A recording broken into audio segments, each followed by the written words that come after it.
పెట్టి అడిగినట్లయితే మాత్రం ఏ హక్కులు అడిగినా కూడా మీరన్నీ కూడా సర్వీసులు వ్యతిరేకంగా అడిగినట్లు అవుతుంది. మీరు ఏం మాట్లాడాల్సిన అవసరమే లేదనే విధంగా 60 సంవత్సరాల నుంచి సంఘాన్ని కూడా స్థాపించలేకుండా ప్రభుత్వం కుట్రలు పన్నుతున్న సందర్భంలో తెలంగాణ గైడ్ అధికారుల సంఘాన్ని స్థాపించి ఆ రోజు పి జనార్దన్ రెడ్డి గారు, తర్వాత 2002లో కేసీఆర్ గారు వచ్చిన తర్వాత కేసీఆర్ గారు, విఠల్ గారు, స్వామిగౌడ్ గారు, విద్యావేంద్ర వేదిక అధ్యక్షుడిగా ఉన్నటువంటి కోదండరామ్ గారు, దేవి ప్రసాద్ గారు ఎంతో మందిని ఆ రోజుల్లో తెలంగాణ గురించి మాట్లాడాలన్నా ప్రశ్నించాలన్నా ప్రభుత్వంలో చాలా ఇబ్బందికరమైన పరిస్థితి ఉండేది. చివరకు ఎమ్మెల్యేలు అసెంబ్లీలో తెలంగాణ అనాలన్నా కూడా తెలంగాణ అనడానికి వీల్లేదనే విధంగా తెలంగాణ అనే మాట మాట్లాడకండి, వెనుకబడిన ప్రాంతం మాని మాట్లాడండి అని చెప్పేటువంటి ఘటన కూడా మనం చూసాం. అంటే ప్రజలతో ఎన్నుకోబడినటువంటి శాసనసభ్యులకే అసెంబ్లీలో ఆ పరిస్థితి ఉంటే అధికారులుగా మన పరిస్థితి ఎంత ఉంటుందో ఒక్కసారి ఆలోచన చేసుకోవాలి. ఇదే సమావేశంలో హాల్లో మీటింగ్ పెట్టిన సందర్భంగా అప్పటి మా దశరథన్ ఇక్కడే చాలా మంది నాయకులు అందరూ కూడా పేరు పేరున మా శ్రీనివాసరావు గారు పిలవడం జరిగింది. కనుక వచ్చినటువంటి కొంతమంది కూడా టీవీ కెమెరాలు కనిపించగానే రేపు టీవీలో వస్తుందేమో, ఎట్లా ఏమైపోతామో అనే భయాందోళనతో ఉన్నటువంటి పరిస్థితులలో రిజిస్ట్రేషన్ ఆఫీస్కి వెళ్ళి సంతకాలు పెట్టాలంటే కూడా భయపడుతున్నటువంటి పరిస్థితులలో సంఘం రిజిస్ట్రేషన్ గురించి మీరు భయపడాల్సిన అవసరం లేదు. కేసీఆర్ గారు ఉన్నారు, ఈ జనార్దన్ రెడ్డి గారు ఉన్నారు. అప్పట్లో ఇంకా చాలా మంది నాయకులు ఉండేది. ఎవరు ఉన్నా ఎవరు లేకపోయినా మేమున్నాం, మా ప్రాణాల అడ్డం పెట్టినా సరే మిమ్మల్ని రక్షించుకుంటాం. మీకు ఎవరు ఏ అధికారి ఇబ్బంది పెట్టినా ఖచ్చితంగా ఎదుర్కొంటామని చెప్పని సంఘాన్ని పెట్టి ఆ తర్వాత తెలంగాణ ఉద్యోగుల జాయింట్ యాక్షన్ కమిటీ స్వామిగౌడ్ గారు అధ్యక్షతన విఠల్ గారు, దేవి ప్రసాద్ గారు అందరం కూడా మొట్టమొదటిగా పెట్టినటువంటి సంఘం జేఏసీ అంటే ఉద్యోగుల జాయింట్ యాక్షన్ కమిటీ. అప్పటి నుంచే పేరుకు వచ్చింది, అప్పటి నుంచి ఆ పేరు నిలువులోకి వచ్చింది జాయింట్ యాక్షన్ కమిటీ అనేది. ఆ జాయింట్ యాక్షన్ కమిటీ పెట్టి ఆ జాయింట్ యాక్షన్ కమిటీ ఈరోజు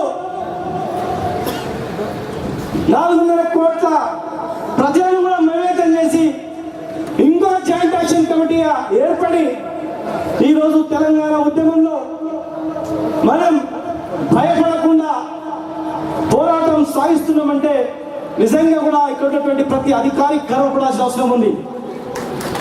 ఇప్పుడే మోటార్ వెహికల్ ఇన్స్పెక్టర్స్ మొన్న ట్రైనింగ్ అయిన వాళ్ళు వచ్చారు, మహిళా సోదరి వాళ్ళు వచ్చారు, ఇంకా చాలా మంది తహసీల్దార్లు వచ్చారు, కొంతమంది కొత్తగా రిక్రూట్మెంట్ అయినటువంటి వాళ్ళు వచ్చారు, కొంతమంది బయట కలిసిన సందర్భంలో మా ప్రొఫెషన్ ఇంకా డిక్లేర్ కాలేదు అయినా కూడా ఈరోజు మాకు చాలా గర్వంగా ఉంది.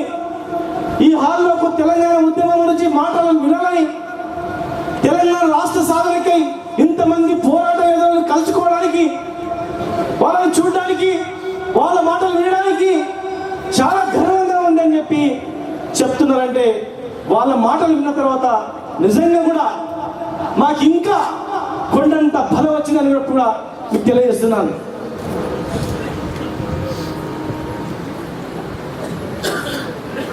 గౌరవనీయులు మామిడి నారాయణ గారు, తెలంగాణ ఉద్యోగ సంఘం జనరల్ సెక్రటరీ, అదేవిధంగా పవన్ కుమార్ గారు వచ్చారు. పిలిచి మార్నింగ్ ఇంతమంది పిలిచిండ్రు, రండి రండి దయచేసి రండి ప్లీజ్. ఇంకా ముఖ్య నాయకులు ఎవరైనా కూడా అన్నదాకా భావించద్దు.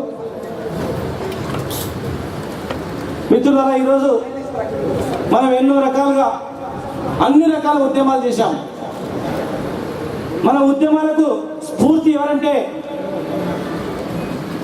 స్వాతంత్ర ఉద్యమంలో పాల్గొన్నటువంటి మొట్టమొదటి Indian civil servant WC Banerjee, అదేవిధంగా సుభాష్ చంద్ర బోస్, వాళ్ళు కూడా ఆ రోజు ఈరోజు ఐఏఎస్ ఆఫీసర్ అనేటివి ఆ రోజు ఇండియన్ సివిల్ సర్వెంట్ లో ఉంటూ నా దేశం గురించి ఇవన్నీ లెక్క కాదు, నా దేశాన్ని రక్షించుకునే బాధ్యత నా పైన ఉంది అని చెప్పి సుభాష్ చంద్రబోస్ లాంటి మహానుభావులు ప్రాణాలకు తెగించి పోరాటం చేసినందుకే ఈరోజు భారతదేశానికి స్వాతంత్రం వచ్చింది.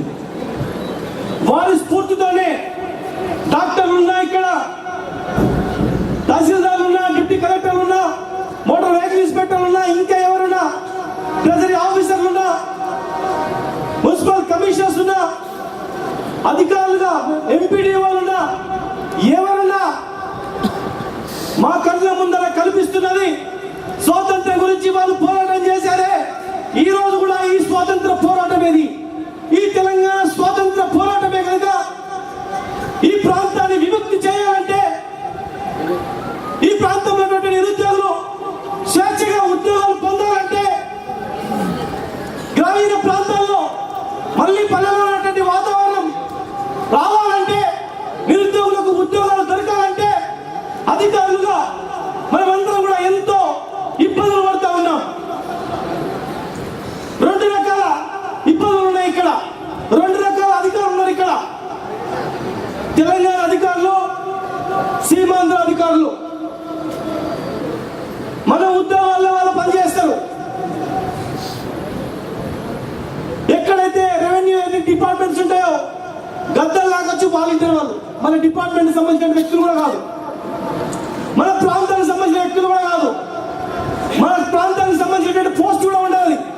ఎంఆర్ఓ పోస్టుల్లో వాళ్ళే వస్తారు, మున్సిపల్ కమిషనర్ పోస్టుల్లో వాళ్ళే వస్తారు, ఎంబీఐగా వాళ్ళే వస్తారు, సిటీఓలుగా వాళ్ళే వస్తారు, సబ్ రిజిస్టర్స్ గా వాళ్ళే వస్తారు. అందరూ కూడా డిప్యుటేషన్ల పేరు మీద వచ్చి ఒక రకంగా పనిచేస్తూ ఉంటారు. అబ్జర్వ్ అయ్యి ఒకరు పనిచేస్తూ ఉంటారు, ఒకరు అక్రమంగా నియామకాలు వచ్చి పనిచేస్తూ ఉంటారు. వాళ్ళు ఎన్ని తప్పులు చేసినా ఏమి ఇబ్బందులు ఉండవు, వాళ్ళు ఎలాగున్నా ఏమి ఇబ్బందులు ఉండవు. కానీ ఒక అధికారులుగా మనం మంచి బట్టలు అడుకున్నా, ఒక ఇల్లు కట్టుకున్నా, ఒక కారు తెచ్చుకున్నా అన్ని ఇబ్బందులే మనం. ఎందుకంటే తెలంగాణ అధికారులు కనుక వాళ్ళు ఔటర్ రింగ్ రోడ్లో 100 వంకరలు తిప్పి పేదల భూముల పట్టి పోయినట్లు చేసిన, ప్రభుత్వ భూములు ఇతరులపై మార్చిన, ఇక్కడ ఉన్నటువంటి నిధులు మొత్తం కూడా మళ్లించిన, గ్రేటర్ హైదరాబాద్ లాంటి పెద్ద కార్పొరేషన్ లో మొత్తం అడిషనల్ కమిషనర్ మొత్తం వాళ్ళే ఉండి ఎన్ని అక్రమాలు చేసినా, ఎన్ని చేసినా కూడా అవి వెలుగులోకి వచ్చినప్పుడు ఆ అధికారులు స్థానచలనం కలిగి మళ్ళీ ఉన్నతమైనటువంటి స్థానం పోతారు. కానీ వాళ్ళపైన ఏం యాక్షన్ ఉండదు.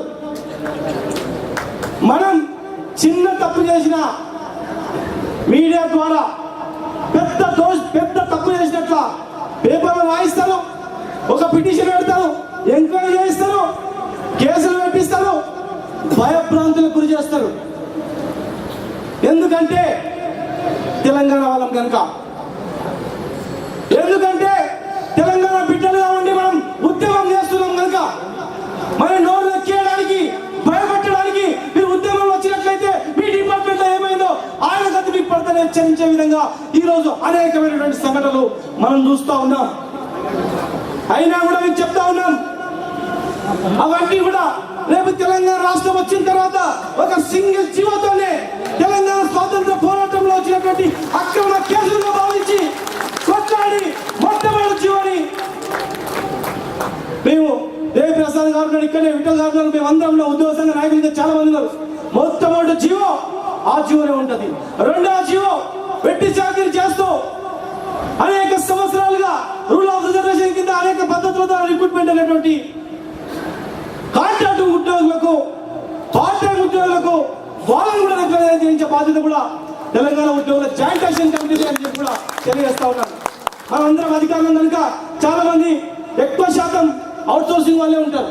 వాళ్ళు మన తమ్ముళ్ళే, వాళ్ళని ఒకవైపు కాపాడుకుంటూ వాళ్ళని కూడా ఉద్యమంలో తీసుకొచ్చే సాధించే దిశగా మనం కార్యాచరణ మనది ఉండాల్సిన అవసరం ఉంది. మనకు అండగా తెలంగాణ ప్రజలు ఉన్నారు. 4.5 కోట్ల మంది ప్రజలు మనకు అండగా ఉన్నారు. వారితో పాటుగా తెలంగాణ చేస్తున్నటువంటి పార్టీలు ఉన్నారు. కేసీఆర్ గారు ఉన్నారు, కిషన్ రెడ్డి గారు ఉన్నారు, సూర్యం గారు ఉన్నారు, సిబిఐ నారాయణ గారు ఉన్నారు. ఢిల్లీ నుంచి కల్లి వరకు ఉన్నటువంటి తెలంగాణ నాయకులు బిడ్డలు మన వెంట ఉన్నారు. కనుక ఎవరు కూడా భయపడకుండా పోస్టింగ్లకో భయాలకో ఇంకా ఏదైనా దానికి అపోహలకు పోకుండా మనమందరం కూడా ఉద్యమంలో ఉండాల్సిన అవసరం ఉంది.